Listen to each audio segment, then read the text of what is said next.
ایک بیٹے نے باپ سے پوچھا، پاپا یہ کامیاب زندگی کیا ہوتی ہے؟ والد بیٹے کو پتنگ اڑانے لے گئے۔ بیٹا باپ کو غور سے پتنگ اڑاتے دیکھ رہا تھا۔ تھوڑی دیر بعد بیٹا بولا، پاپا یہ داغے کی وجہ سے پتنگ اور اوپر نہیں جا پا رہی ہے، کیا ہم اسے توڑ دیں؟ یہ اور اوپر چلی جائے گی۔ والد نے داغا توڑ دیا۔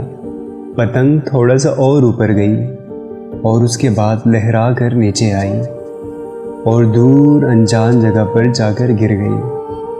تب باپ نے بیٹے کو زندگی کا فلسفہ سمجھایا، بیٹا زندگی میں ہم جس اونچائی پر ہیں، ہمیں اکثر لگتا ہے کہ کچھ چیزیں جن سے ہم بندھے ہوئے ہیں وہ ہمیں اور اوپر جانے سے روک رہی ہیں، جیسے گھر، خاندان، نظم و ضبط، والدین وغیرہ، اور ہم ان سے آزاد ہونا چاہتے ہیں۔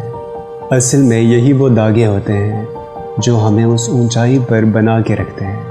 ان داغوں کے بغیر ہم ایک بار تو اوپر جائیں گے، لیکن بعد میں ہمارا وہی حشر ہوگا جو بن داغے کی پتنگ کا ہوا۔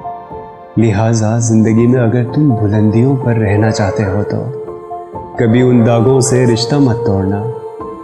داغے اور پتنگ جیسے تعلق کے کامیاب توازن سے ملی ہوئی اونچائی کو ہی کامیاب زندگی کہتے ہیں بیٹا۔